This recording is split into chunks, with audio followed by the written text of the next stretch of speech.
Welcome to the Grace Space, a transmission for the sovereign soul.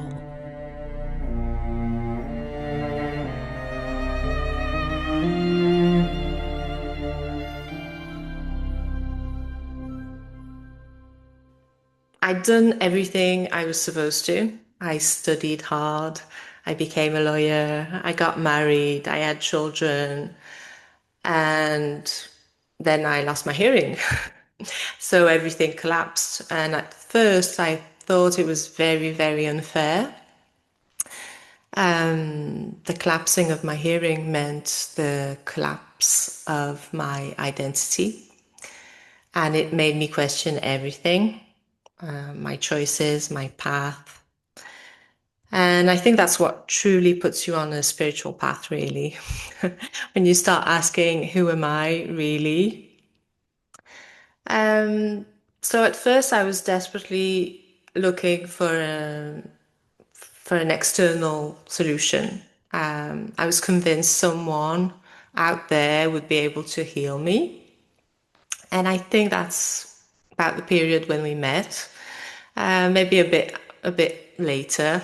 Um, so yeah, over the years, I realized that no one could heal me, and I was the only one who could do that. Hey everyone, real quick before we begin, if this content matters to you, you're warmly invited to subscribe to this channel, to like this video, to leave a comment, or all three. I read all the comments, and your engagement is really important because when you engage, it tells YouTube to push this content out to more people who would find value in it. Now that I understand this, I engage a lot more with the channels that are important to me because I know it really matters.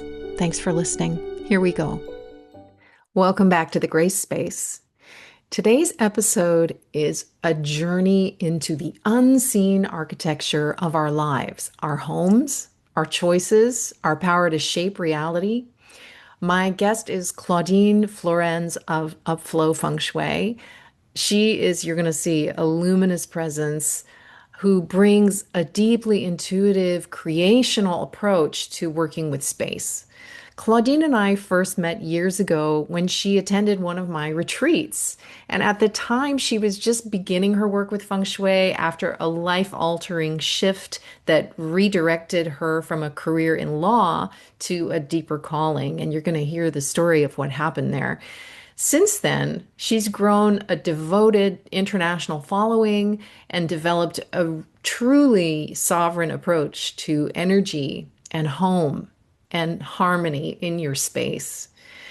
In our conversation, we explored the subtle shift from fixing our spaces according to external rules to consciously co-creating with them as living fields of potential. It's amazing.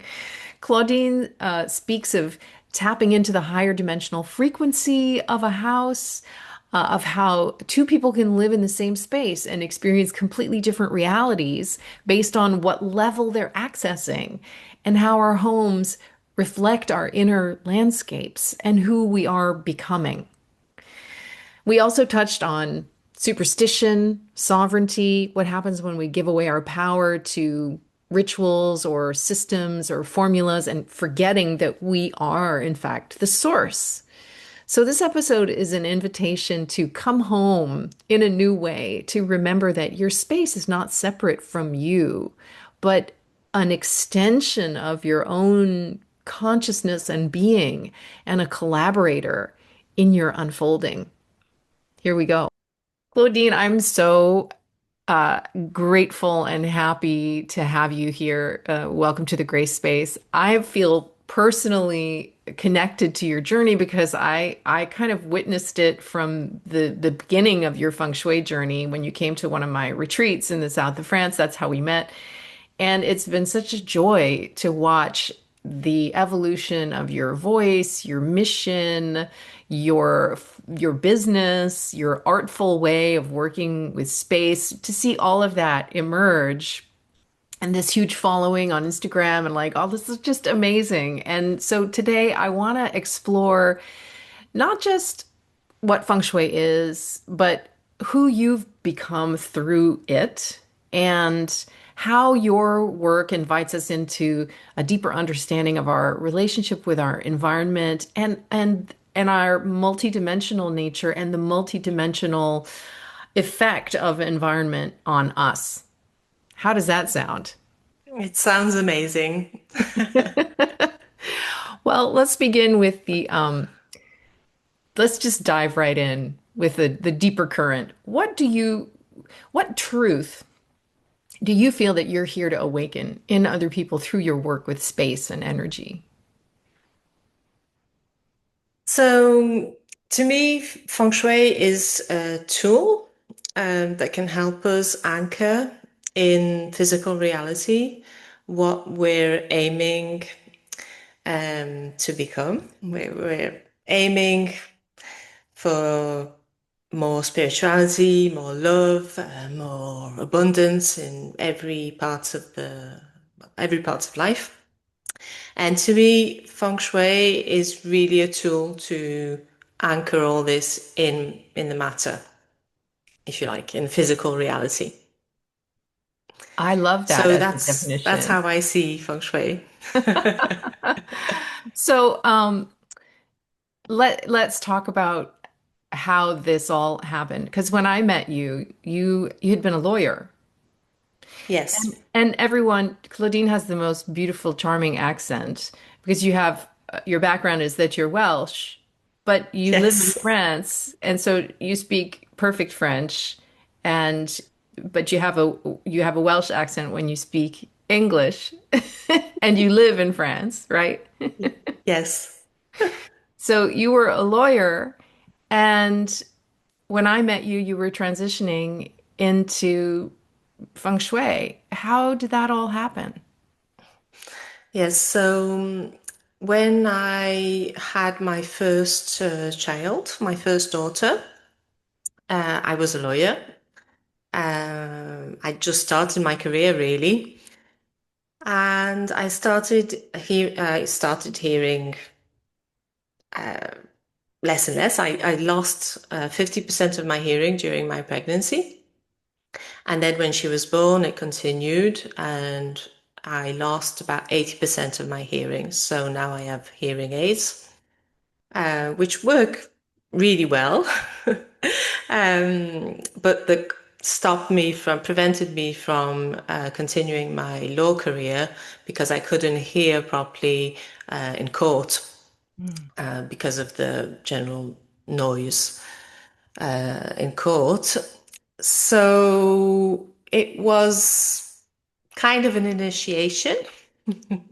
It wasn't easy. It was incredibly hard. And it came at the same moment as my first child. So those first years were really heavy and confusing. I'd done everything I was supposed to. I studied hard. I became a lawyer. I got married. I had children. And then I lost my hearing. So everything collapsed. And at first, I thought it was very, very unfair. The collapsing of my hearing meant the collapse of my identity, and it made me question everything, my choices, my path. And I think that's what truly puts you on a spiritual path, really. When you start asking, who am I really? Um, so at first, I was desperately looking for an external solution. I was convinced someone out there would be able to heal me. And I think that's about the period when we met, maybe a bit later. So yeah, over the years, I realized that no one could heal me, and I was the only one who could do that. So it was really empowering, really empowering. And now I really see the hearing loss as a gift. I'm ready to release it now, but I'm also ready to live with it because it's part of me now. Wow, that's the whole hero's journey in there. So, Yes. how did you get attracted to feng shui? Did you know anything about it? How did that come into your life? So I discovered feng shui while I was remodeling my house, because the architect offered to feng shui the plans, and I felt an immediate spark of interest. I took a short course online just to understand feng shui better. And at first, it was purely intellectual, because feng shui is a complex and structured way of energy system, really, and that's what really appealed to my legal mind. It resembles law a lot. Oh, So there are really? rules. Yeah, there are rules. There's a system, and you apply it. And it came as a relief, honestly, because I was trying to get into spiritual practices. But everything felt quite difficult at the time. It was difficult to still my mind, to meditate, and to keep thinking positively. And with feng shui, I could simply move furniture, pin a picture to a wall, and that I could do. It was physical, and that's what I really liked about it. And when I started doing that, moving stuff around, activating some areas of my home, I started seeing results. Money flowed in more easily, opportunities appeared out of nowhere, and something was definitely happening. So that's when I decided to jump into a certification program and really dive deep into feng shui. At first, it was for me, really. I just really wanted to understand it better. And after a while, I was just talking feng shui 24/7, like literally to all my friends. And that's when one of my friends said, "Why don't you just do it for other people? And why don't you make a career out of it?" So at first I hesitated, of course, and I was doing it for my friends at first, and then the friends of friends, and that's when I understood I could really make something out of this. And also, it's the only thing that really sparked something in me Hmm. because, I mean, when I lost my hearing, it was really difficult times, and I mean, I can say I went through a kind of depression, and feng shui really sparked something in me. So that's when I decided to follow that path as a career and start a business. So, do you think, I mean, is there a thread maybe from childhood or even before this lifetime that you feel like you've always carried related to harmony and space and beauty? Well, it's funny because once I started my certification, I went through old books and old files, and I found a file that I'd completely forgotten about, where I'd actually feng shuied my old apartment. Kidding. And I mean, it wasn't really all right. It was mostly wrong because I hadn't understood everything at the time. But I'd always been attracted to it. I see that now. I found some old books, and my mother also used to tell me about it. So it's always been in the background. And I'm sure, yeah, maybe in another life I was some kind of feng shui energy reader. Harmonizer of spaces. Yeah. Yes. Well, how did losing your hearing affect your intuitive capacities or your way of listening to energy or space? Did you know, is there any correlation there? Um, yes, obviously, when it goes silent on the outside, you have to come back to what's going on inside. Hmm. So it helped me connect more to the feelings in my body. because I never used to listen to my body. It was just like do action all the time. And when I lost my hearing, I started going inwards to listen to what my body was saying, to what the energy was saying around me, to, yeah, just to listen to the energy. Yeah. I mean, it's ironic, isn't it? Yeah, it Your is. your listening improves when you after you've lost your hearing. Yeah. Yeah, definitely. So that tells us that hearing or listening are is a multidimensional skill or multidimensional capacity, I guess we could say. Yeah. So you've built this beautiful devoted following. What do you think people are really seeking when they come to you for feng shui? So social media was a funny experience really because I started it basically because somebody told me I had to have an Instagram page that just the way you have a website and that it was more serious and if I wasn't on Instagram like it wasn't serious. So okay, I opened that the Instagram page. And after a while, people were like, oh, yeah, you need to post videos about how you explain feng shui because you explain it so well and in a down-to-earth manner. So I started posting videos, and I mean, it was a real challenge. And I think that helped me grow a lot because I worked on my visibility blocks Hmm. and I was finally ready to be seen. And it's funny because at first I I opened my business as I would my law firm.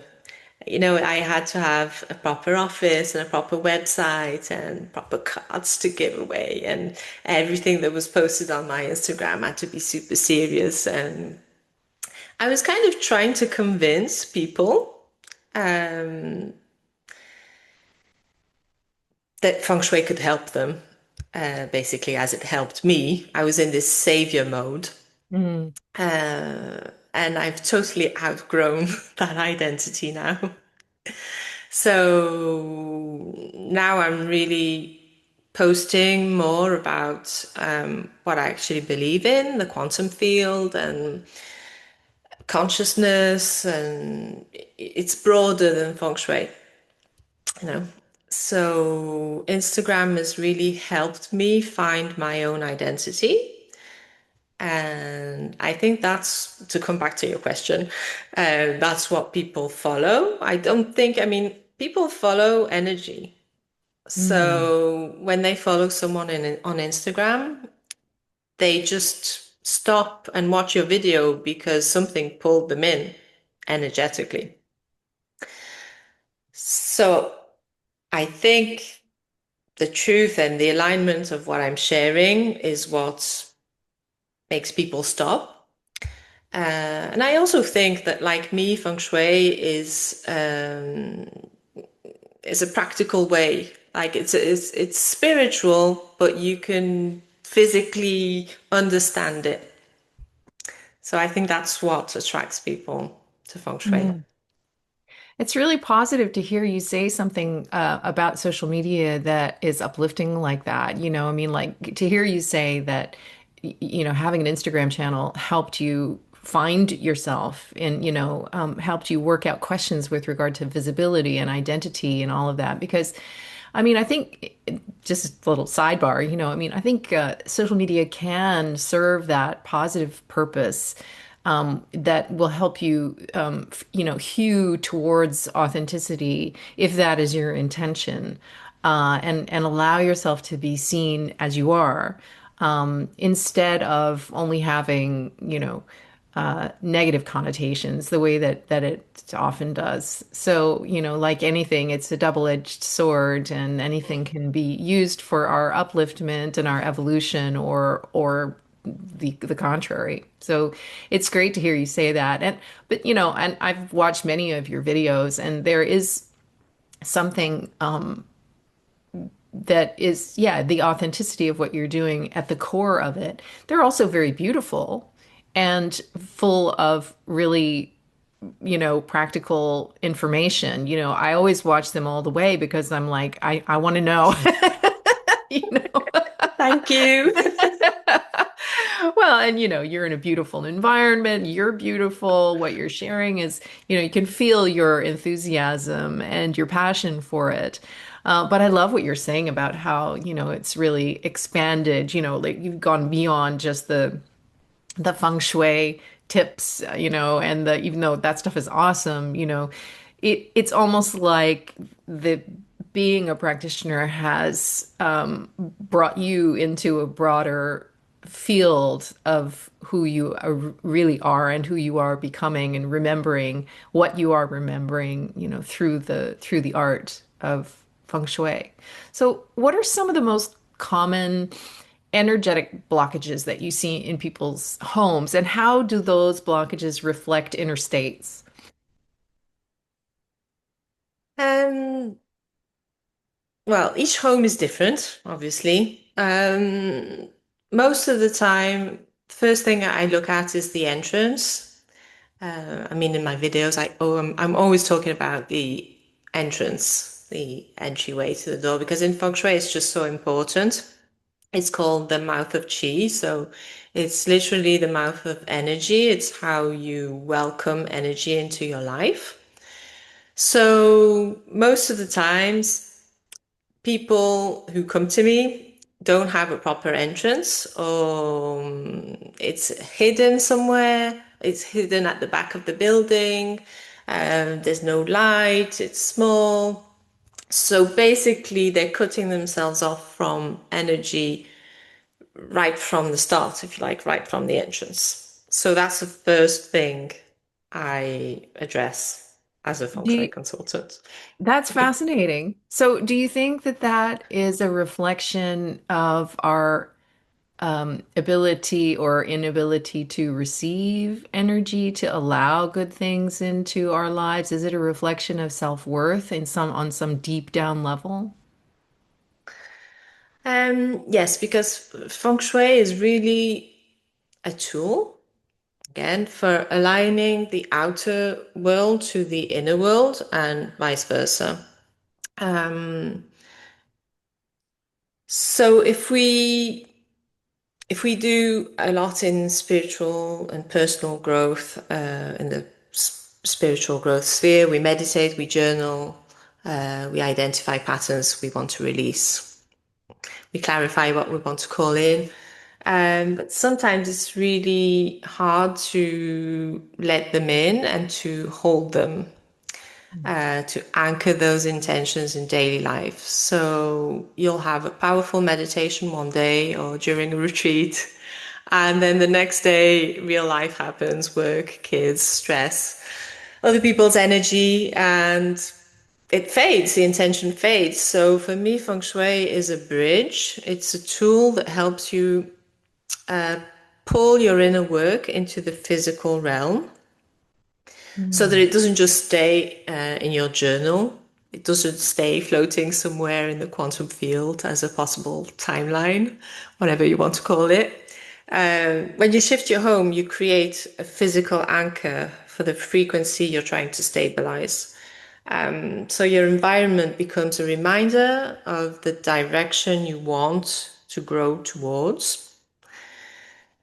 And before you've done the feng shui work, looking at the actual state of the house also helps you, as you say, it helps you see the blockages that you might not be conscious of. So, as you say, if the entrance is small or cluttered, then it will reveal that you're not letting it in. You're not letting the energy in. If it's your bedroom that's cluttered or the bed is against the wall, um, or maybe the paintings in the bedroom are not reflecting what you want to attract in your relationship, then that's something else you can look at and then work on inward, like with inner work. To me, they go together. because yes, I do feng shui, but I also do meditations and inner work. So they go together. The feng shui helps me see it, work on it, and then anchor it. Wow, that's amazing. Well, and when you think about it, like if you walking into somebody's home is always incredibly revealing. You get an immediate energetic hit from the space that people live in because it's different from your space, right? And so it's if you're paying attention and you're open to it, you can learn a lot about people from the first time you enter their space. But we tend to forget about our own space because we're so used to it, you know. And I often have used a metaphor over the years of, when you leave your childhood home and you go out into the world, if you go off to university or whatever, and then you come back after some time has passed, you have such a different experience of the space. You notice things that you've never noticed before. You look at wallpaper and you're like, what? That wallpaper is hideous, or that's been there my whole life, or you see clutter, you see things that you couldn't see before in the space. And it's true, it is such a mirror of the self. Yes. And that's why you outgrow places. As you say, when you go back to your childhood home, you see that you've outgrown it. That room is no longer it no longer reflects your personality, your identity. And so you feel like changing it, like repainting, renovating, changing things around because it no longer resonates. Yeah. So that's what you do with feng shui. You look at your house, you look at at who you want to be, who you are, but who you're remembering to be. And you see that it's no longer resonating. So that's when actually it's funny because my clients, when they feng shui their home, a few months later, they message me and they say, "Oh, something happened, and I've had this new opportunity, and we're moving house." And yeah, it's not surprising. It never surprises me because they've outgrown it. Yes. They did the work they had to do in that house, and now that they've seen the blockages, they've undone the blockages. Now they no longer need to live there, and something comes up and they move, or something comes up and they renovate completely. But there's always something that comes up and it changes everything. I mean, I can see that for me. When I started feng shui, I was in a certain house, and I thought I was quite happy there. But now when I go back to it, because now somebody else I know lives there, when I go in, it's like, I couldn't live here anymore. It's not me anymore. And Yeah. now I'm in this new house that I feng shuied and it's really supported me. But I can see that I've already outgrown it and I'm already on to a new project, which will be even better. So yeah, it's funny how that It's a works. total metaphor, isn't it? It's how Mm, we keep, shedding layers of the personal self that aren't necessarily that are, there for us to develop and grow through, but mm, eventually we have to let them go. And as I'm listening to you, I'm thinking, oh my God, because right now I'm in my childhood home. I mean, I lived here when I was an adolescent in high school. I've come back home to Florida and this is, I consider it my mom's house, even though it's my house too. It's the house I've always come back to over the years, since I was 13 years old. And I'm living and sleeping for the time being in my old bedroom, and that bedroom doesn't look the way that it did when I was in high school. My mom has updated the house numbers of times. We were hit by hurricanes. Everything had to be redone and renovated and all that stuff over the years.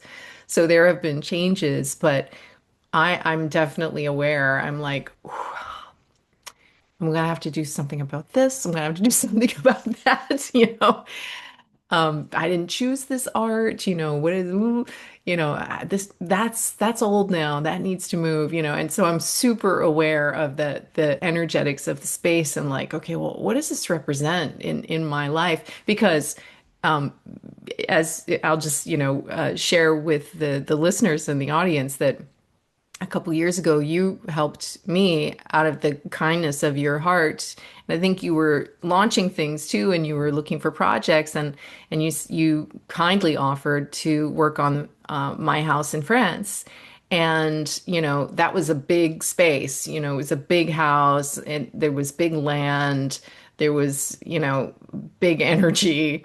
And you did a clearing of the whole place, of the land mostly. And you did work on the buildings too, but it was mostly the land itself.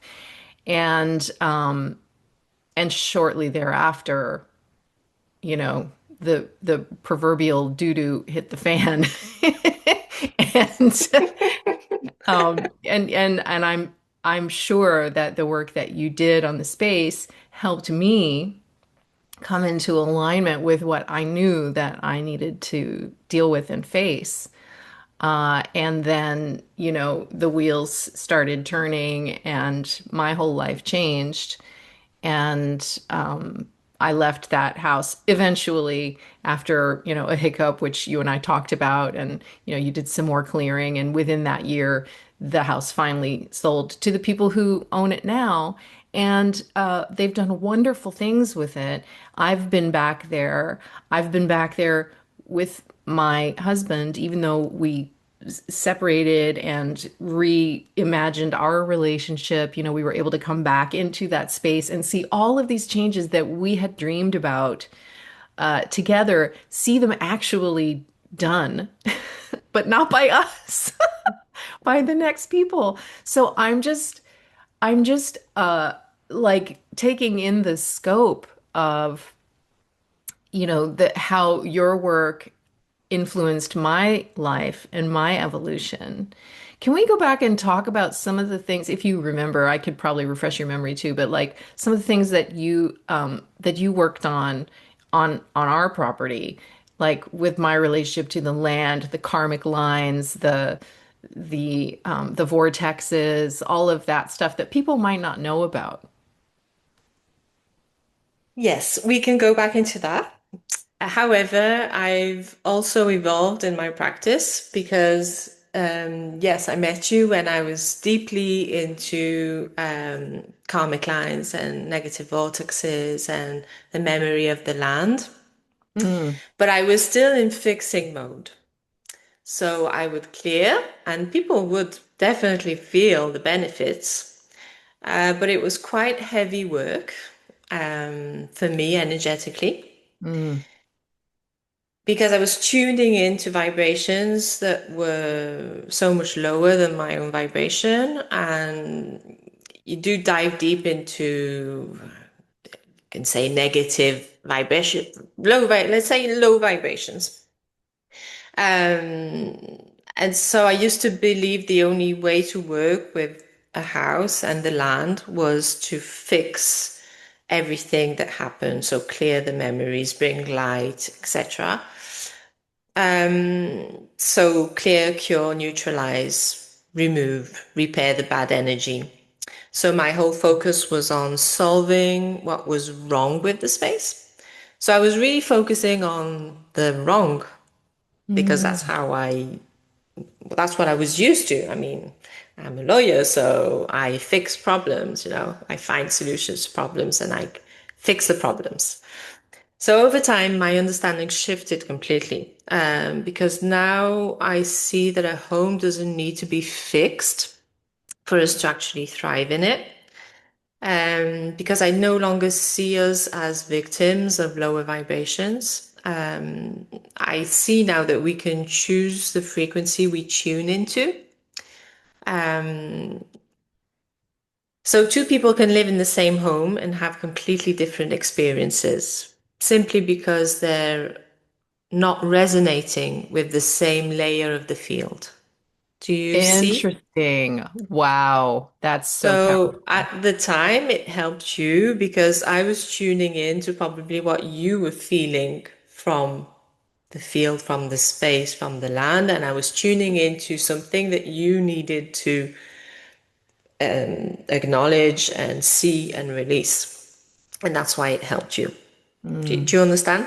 yeah. Um, so yes, houses, they have a memory, they have an essence, but we're constantly also co-creating with it. That's what I see now that I didn't see before. So we bring our own consciousness, our own intentions, our own identity to the place, and we can raise the frequency of the home in response to the inner work.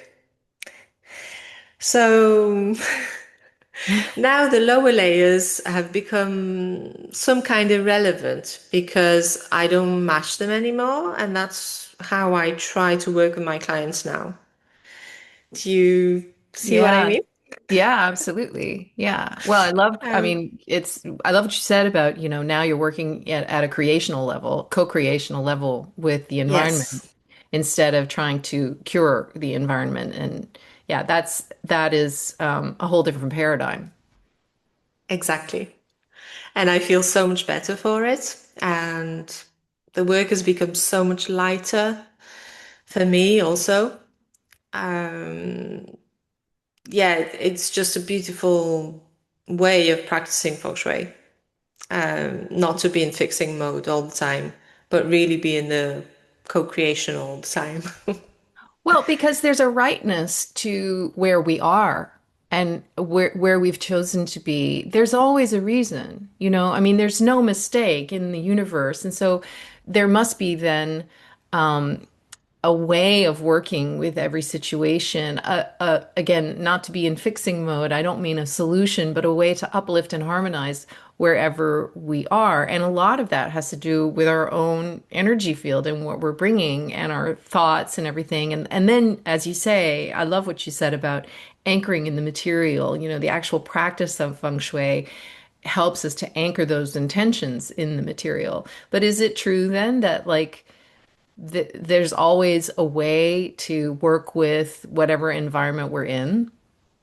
Yes, always. I mean, if you've been attracted to a place, there's a reason for it. That I do believe.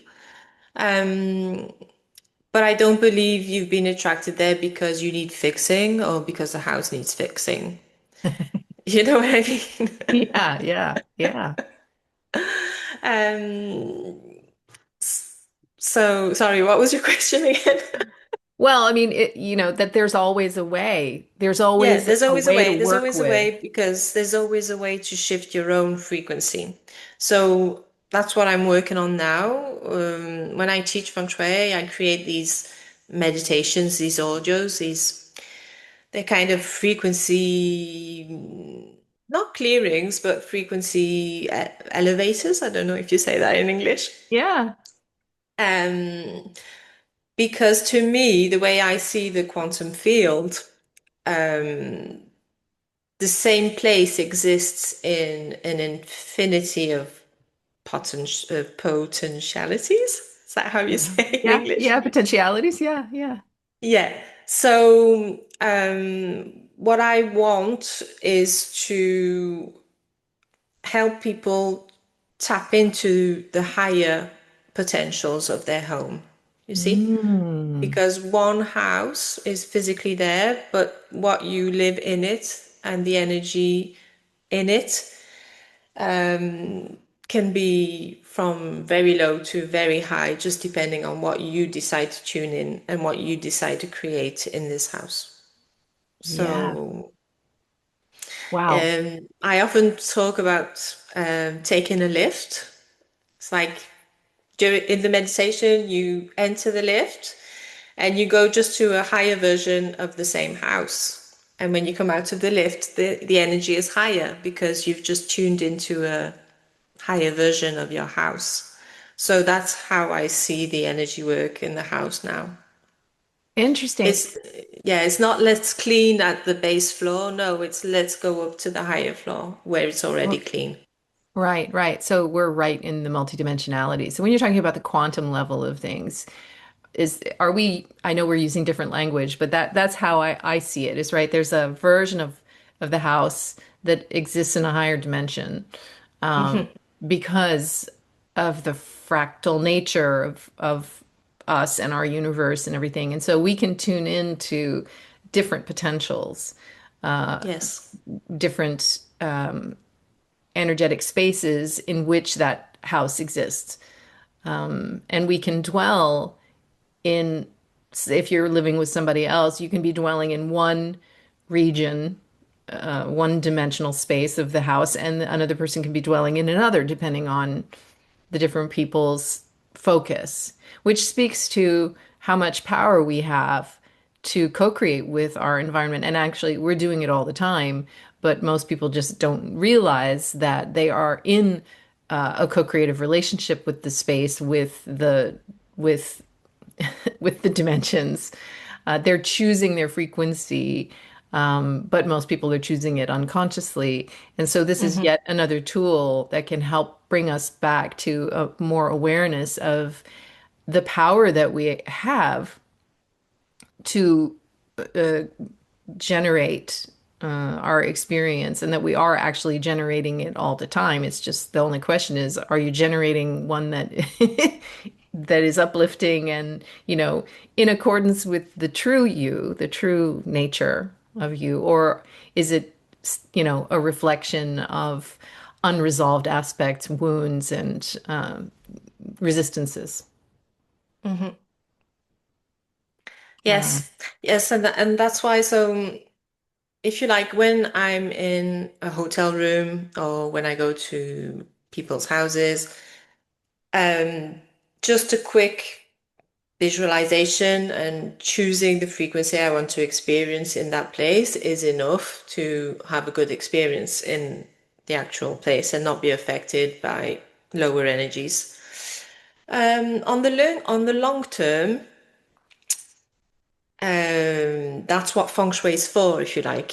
It's to actually stabilize that higher frequency on a daily basis. mm, Because otherwise, like every few hours, I mean, for me at least, I would have to take 5 minutes, close my eyes, breathe in, and like decide to raise the frequency of the place.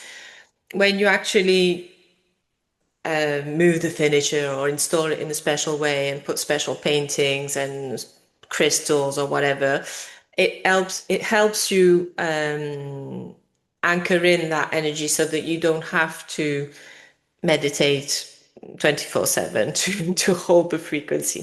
Do you know what I mean? When it's your yeah. space, that's what feng shui is to me, is that you can actually use your house to support your own frequency. It's not you who is influencing all the time the house so that the energy remains high.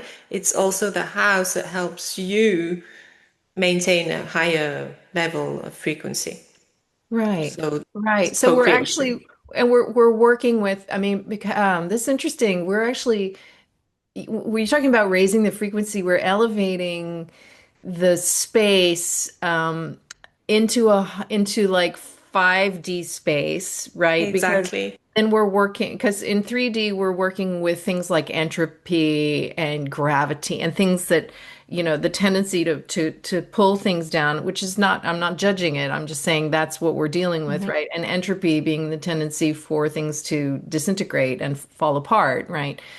And so instead of like fighting that,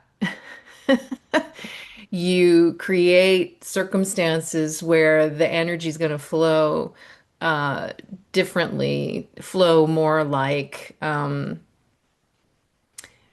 more organically, and to stay alive, right? Self-generating, self-sustaining, self-sourcing, rather than subject to those forces of decay in the same way. Is that an accurate Yeah, it's funny that representation? you mentioned 5D, 3D. I mean, I don't know if we have the same vocabulary. But to me, for example, 3D is really the everyday struggle, right and wrong, when things Duality. happen to you. Yeah, Uh-huh. duality.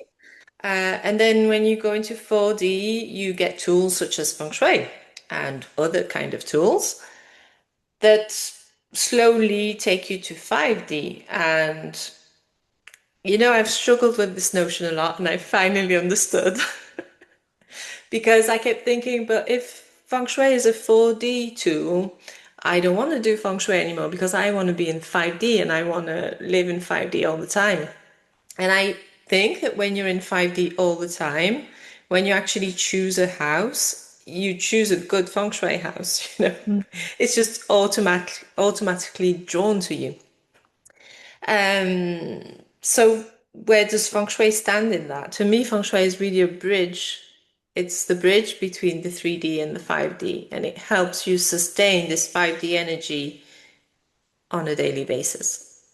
Well, this is very profound from my Oh, perspective thank you. because, well, I mean, because we're in the where we are in our planetary evolution and the experience that we're going through now and what's coming, we absolutely need that bridge because we've got one foot in one and one foot in the other, most people.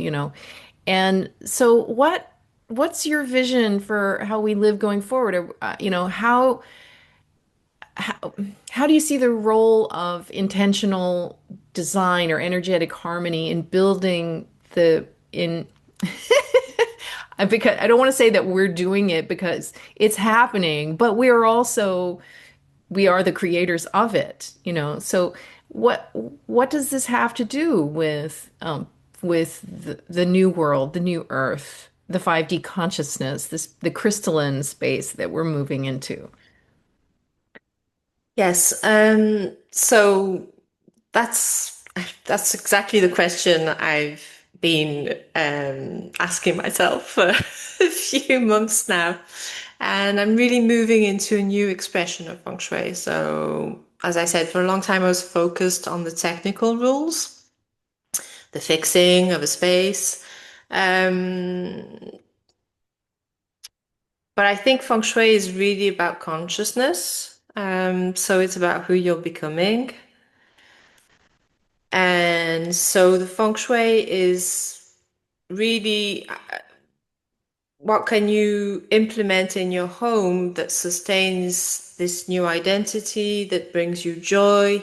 So, for example, all these rituals that you find in feng shui, lighting a candle or giving even offerings to the land.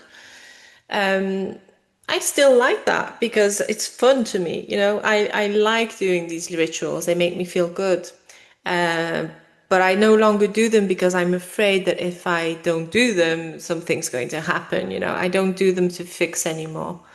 So I think feng shui, 5D feng shui is just keeping the rituals, the rules that make you feel good, that bring you joy,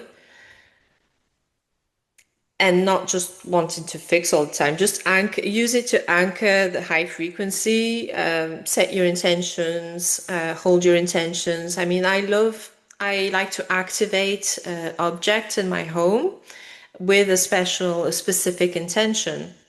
So then I use the feng shui bagua. So, for example, if it's an intention for my career, I will choose a blue object, a blue vase that's connected to the north and the water, and I will place it in the north of my home.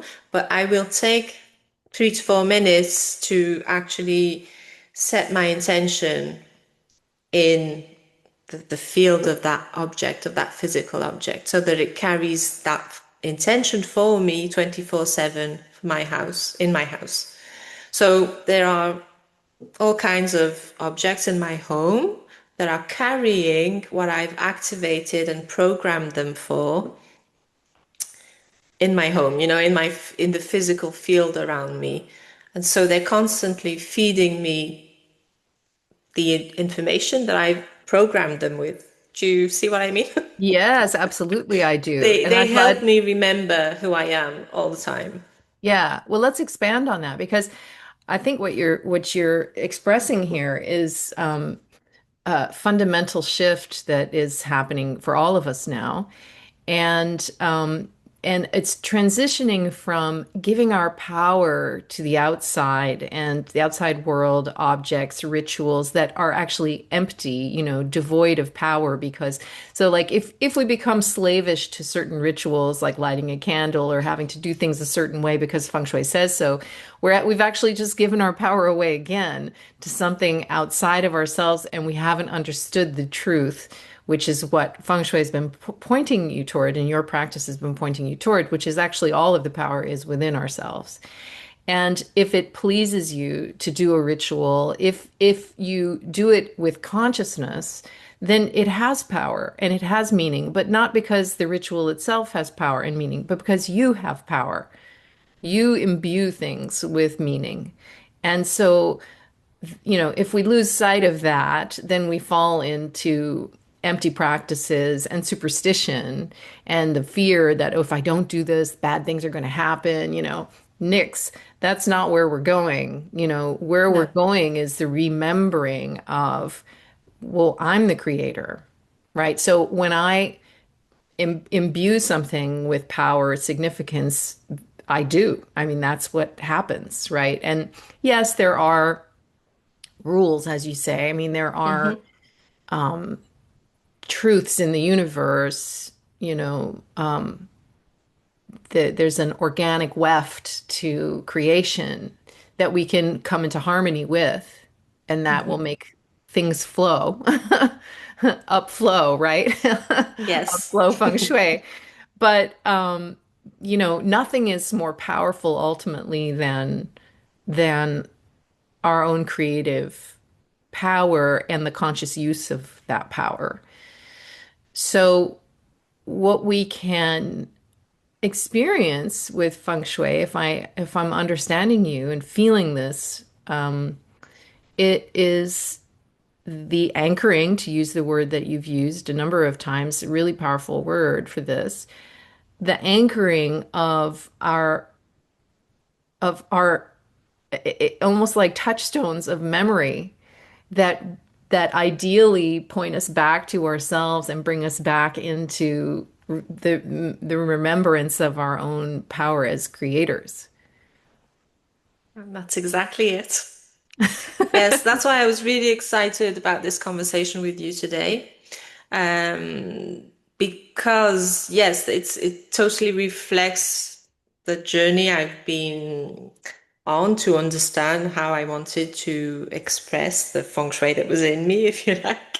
Yeah. Um, and it's really that it's really about not giving your power away to feng shui or anything else, um, and using it to anchor again your empowerment. So that's what I feel. And it's funny, it made me think. Right now I'm designing and remodeling my new house, um, which is an old Provençal house. So I'm not creating from scratch. I have to adapt to the history of the place and all kinds of things I would like to be different. And it's a challenge for me. And sometimes I panic, sometimes because I want the feng shui to be perfect, because I'm a feng shui consultant, so my feng shui needs to be amazing, perfect, and the floor plan needs to reflect my expertise. And sometimes it just completely blocks me. The rules, they block me. And, every time I was spiraling into this, the rules, I was giving my power away to the feng shui. Ah, And every time I came back to me, I really meditated and really understood that everything is always working out for me. And so this house will create the perfect environment for me. And when I just focused on that, suddenly, this new possibility came in that I never thought about. And I can put my front door here. I never thought about that.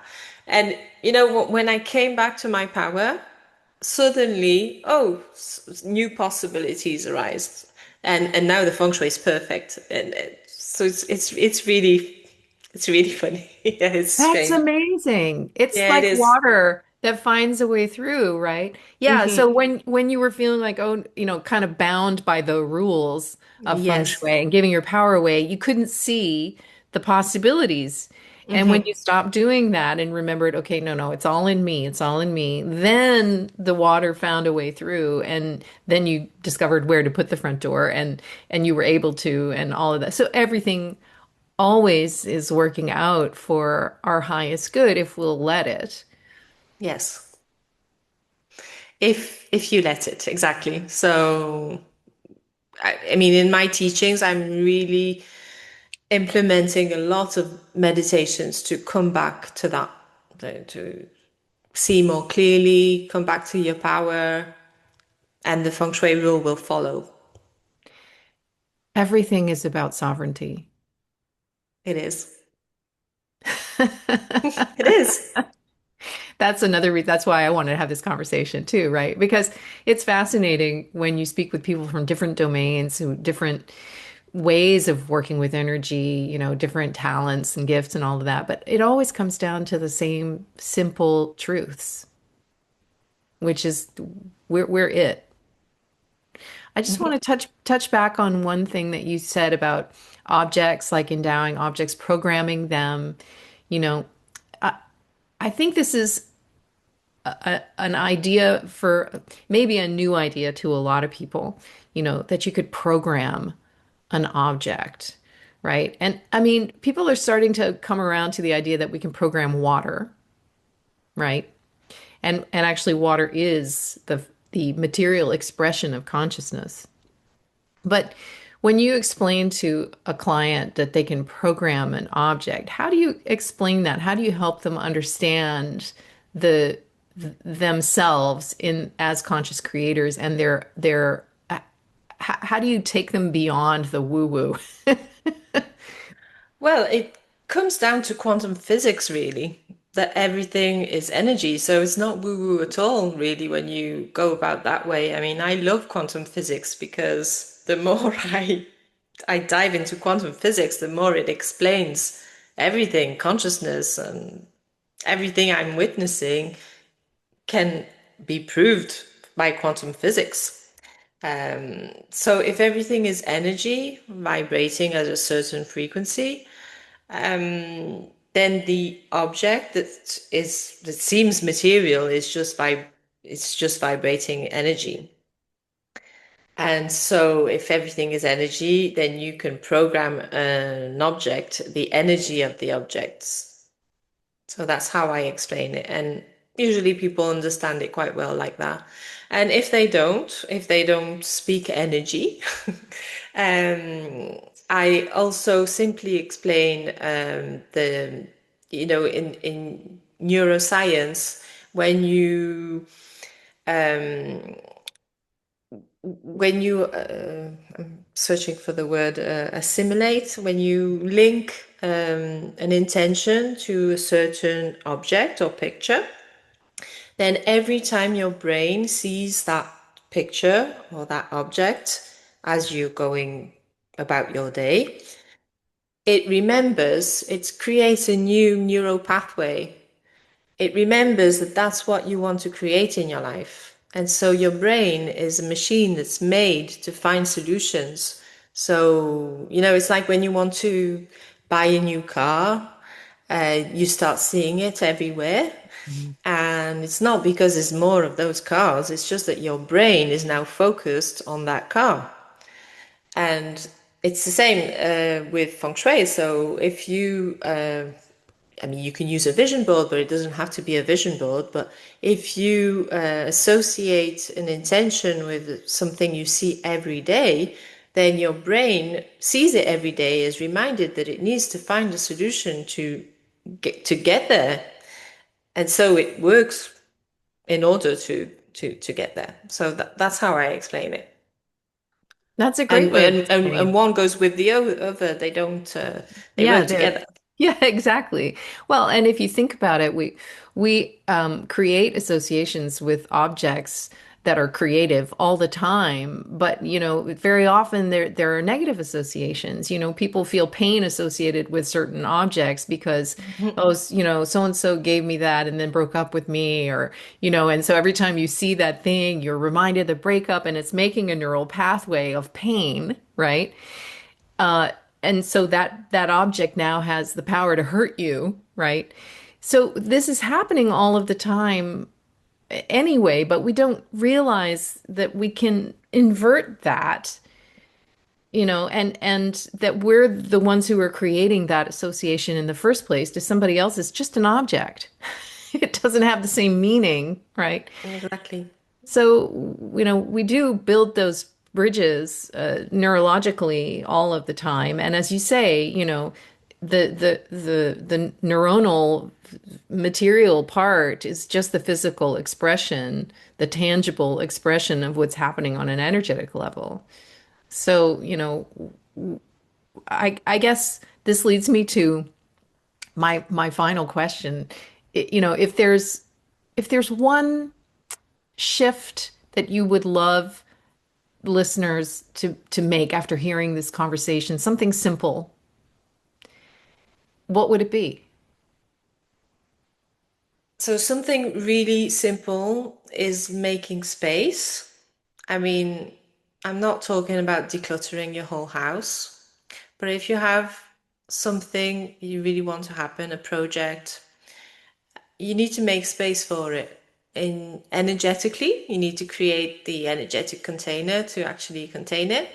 And that can be also done by emptying just one drawer in your office, or just empty a drawer, one drawer, and make it the container, the space for this new project. Hmm. So I could designate any drawer and be like, okay, I have something in mind that I want to create in my life. I want to make space for it. So this drawer is going to symbolically represent the space that I'm making for that. Exactly. It represents the energetic container for this project in your quantum field, let's say, that is Wow. also reflected by your house. Well, this has been such an inspiring and joyful conversation. I've had tons of sparks of ideas. And when we turn off the recording, I'm going to ask you more questions, personal stuff.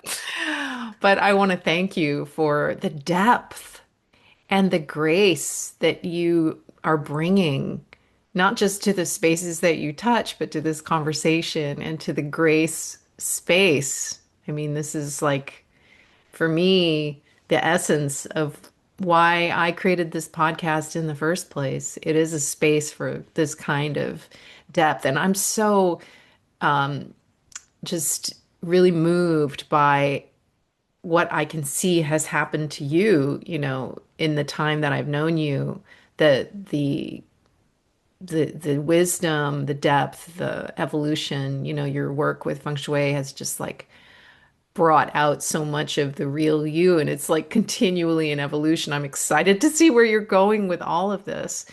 So for those of you who feel, or those of you listening, who feel drawn to connect more deeply with Claudine's work, what's the best way to find you? Well, I think the best way to see my energy is to go on my Instagram page. So it's Upflow Feng Shui. It's in French though, the page. So, but you can check it out. Just But see if you like the very way I talk. clearly, you work in both languages. That's an Yes. advantage. Yeah.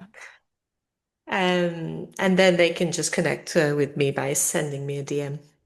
Okay. All right. Well, thank you. It's been just such a blessing to have you here, and such a joy and a delight. And I'm really honored that you spent this time with me here in the gray space and with all of us.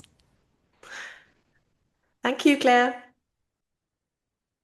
So, what if your home is a mirror, not just of your past, but of your potential? It's amazing. What if the space that you live in is already holding a higher dimensional version of your life, waiting for you to meet it there? This conversation with Claudine reminds us that we're not here to obey rules or follow formulas. We are here to co-create because we are the creators. We are here to feel, we are here to align, to engage with our spaces and our lives and life itself as sovereign creators and co-creators in relationship with reality, with the real. So to learn more about Claudine's beautiful work, you can follow her on her Instagram or visit the links that I've put below. And if this conversation stirred something in you, I invite you to take one small step in your own space today, as Claudine suggested. Clear that drawer, open a window, light a candle, not as a ritual of fixing, but as a gesture of remembrance that you are the one who brings the light in and out. I'll see you next time. Meanwhile, walk in grace. You've been listening to The Grace Space. To amplify this field, you're welcome to like, subscribe, or share. Thank you.